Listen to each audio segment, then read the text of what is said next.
नमस्कार मित्रांनो, श्री गुरुदेव दत्त. मित्रांनो, तुमच्याही घरात काही अशा घटना घडतात का ज्यांचे उत्तर तुम्हाला मिळत नाही?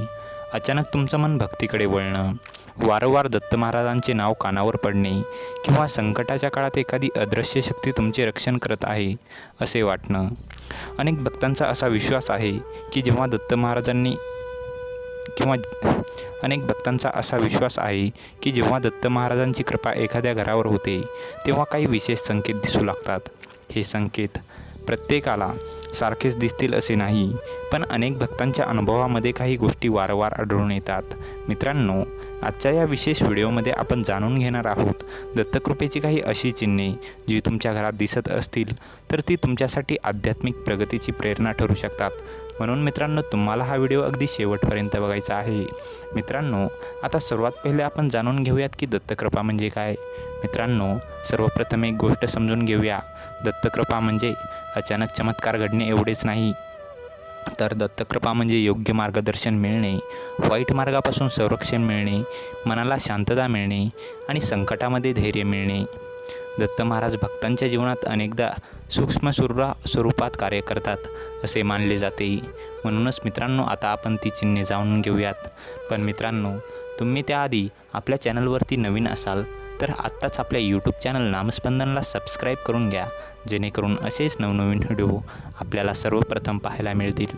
मित्रांनो, आता चिन्ह क्रमांक 1 म्हणजे घरातील वातावरण अचानक बदलणे. हो मित्रांनो, तुम्ही पाहिलं असेल की काही घरामध्ये सतत तणाव, वादविवाद आणि नकारात्मकता असते, पण अचानक घरातील वातावरण बदलू लागते. लहान सहान गोष्टीवर होणारी भांडणे कमी होतात, कुटुंबातील सदस्य एकमेकांना समजून घेऊ लागतात, घरात शांतता आणि प्रसन्नता जाणवू लागते. मित्रांनो, अनेक भक्तांच्या मते ही दैवी कृपेची सुरुवात असू शकते, कारण मित्रांनो, जिथे शांतता असते तिथेच ईश्वराचा वास असतो असे संत सांगत होतात. आता मित्रांनो, चिन्ह क्रमांक 2 म्हणजे वारंवार श्री गुरुदेव दत्त हे नाव ऐकू येणे. मित्रांनो, कधीकधी तुम्ही मोबाईलवर व्हिडिओ पाहत असता आणि अचानक दत्त महाराजांचा व्हिडिओ समोर येतो. रस्त्यावरून जाताना एखाद्या मंदिरातून श्री गुरुदेव दत्त ऐकू येतं. सोशल मीडियावर सतत दत्त महाराजांशी संबंधित पोस्ट दिसू लागतात. मित्रांनो, हे सर्व योगायोग असू शकतात, पण भक्ती परंपरेत याकडे दत्त महाराज आपल्याला नामस्मरणाची आठवण करून देत आहेत अशा भावनेने पाहिले जाते. आता मित्रांनो, चिन्ह क्रमांक 3 म्हणजेच औदुंबर वृक्षाकडे आकर्षण वाटणे. मित्रांनो, दत्त संप्रदायात औदुंबर वृक्षाला विशेष महत्त्व आहे. मित्रांनो, अचानक औदुंबर वृक्ष दिसणे, त्याच्या दर्शनाची इच्छा होणे किंवा त्याच्याजवळ बसल्यावर मन शांत होणे, अशा अनुभवाबद्दल लोक अनेक सांगतात. अनेक भक्त असंही सांगतात की औदुंबर हे दत्त तत्वाशी जोडलेलं पवित्र प्रतीक मानले जाते. मित्रांनो, आता चिन्ह क्रमांक 4 म्हणजेच स्वप्नामध्ये आध्यात्मिक संकेत मिळणे. मित्रांनो, अनेक भक्त सांगतात की त्यांना स्वप्नात मंदिर दिसते, दीपज्योत दिसते, नदी, संत आणि गुरूचे दर्शन होते. स्वप्नांचा अर्थ नेहमीच निश्चित नसतो, परंतु अशा स्वप्नामुळे मन भक्तीकडे वळत असेल तर त्यातून सकारात्मक प्रेरणा मिळू शकते. मित्रांनो, आता चिन्ह क्रमांक 5 म्हणजेच संकटातून वारंवार सुटका होणे. मित्रांनो, कल्पना करा, सर्व काही संपल्यासारखं वाटत असताना अचानक मदत मिळते. एखादी व्यक्ती योग्य वेळी भेटते, कामासाठी योग्य मार्ग मिळतो, मोठे नुकसान टळते. अनेक भक्त अशा प्रसंगांना दत्त महाराजांची कृपा मानतात, कारण दैवी शक्ती अनेकदा योग्य व्यक्ती किंवा योग्य संधीच्या रूपाने मदत करते असे मानले जाते. मित्रांनो, आता चिन्ह क्रमांक 6 म्हणजेच गुरुचरित्र वाचण्याची इच्छा होणे. मित्रांनो, पूर्वी कधीही धार्मिक ग्रंथ वाचण्याची इच्छा नसते, पण अचानक गुरुचरित्र वाचावेसे वाटते, त्यातील कथा ऐकाव्याशा वाटतात. मित्रांनो, हा बदल केवळ सवयीचा नसून अंतर्मनातील आध्यात्मिक जागृतीचा भाग असू शकतो. मित्रांनो, आता चिन्ह क्रमांक 7 म्हणजे मनात सतत जप सुरू राहणे. मित्रांनो, तुम्ही काम करत असता आणि अचानक मनात श्री गुरुदेव दत्त हा जप सुरू होतो. जप करण्यासाठी प्रयत्न करावे लागत नाहीत, तो आपोआप आठवत राहतो. मित्रांनो, भक्तांच्या मते हे दत्तकृपेचे अत्यंत सुंदर लक्षण आहे. मित्रांनो, आता चिन्ह क्रमांक 8 म्हणजेच नकारात्मक विचार कमी होणे.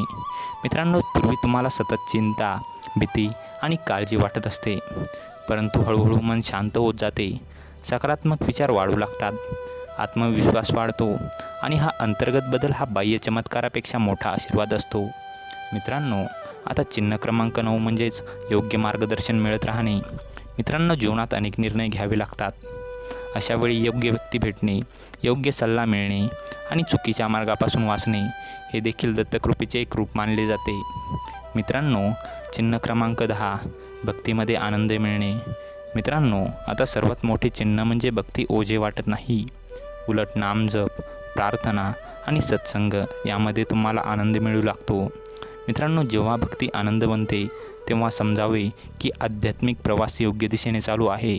आणि मित्रांनो, आता एक सत्य गोष्ट सांगतो. अनेक लोक दत्तकृपा म्हणजे फक्त पैसा, यश किंवा चमत्कार असे समजतात. पण मित्रांनो, संतांनी सांगितलं आहे की सर्वात मोठी कृपा म्हणजे मनाला योग्य दिशा मिळणे.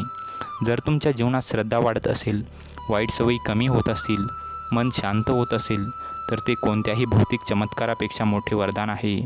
आता मित्रांनो, यातून आपल्याला कन्क्लुजन काय काढायचं आहे? मित्रांनो, ही चिन्हे अंधश्रद्धा म्हणून न पाहता आत्मपरीक्षणाची संधी म्हणून पहा. दत्त महाराजांची खरी कृपा म्हणजे भक्ती, विवेक, धैर्य आणि अंतर्मनातील शांतता. मित्रांनो, जर तुमच्या घरात आणि तुमच्या जीवनात यापैकी काही चिन्हे दिसत असतील तर दररोज श्रद्धेने दत्त नामस्मरण करा. कारण दत्त महाराज स्वतः मानतात आणि भक्त असे मानतात, जो माझे स्मरण करतो त्याची काळजी मी घेतो.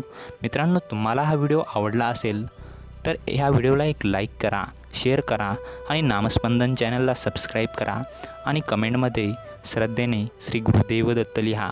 कारण ही तुमची कमेंट श्री गुरुदेव दत्तचरणी अर्पण होणार आहे. भेटूयात मित्रांनो अशा एका नवीन आध्यात्मिक विषयासह. तोपर्यंत श्री गुरुदेव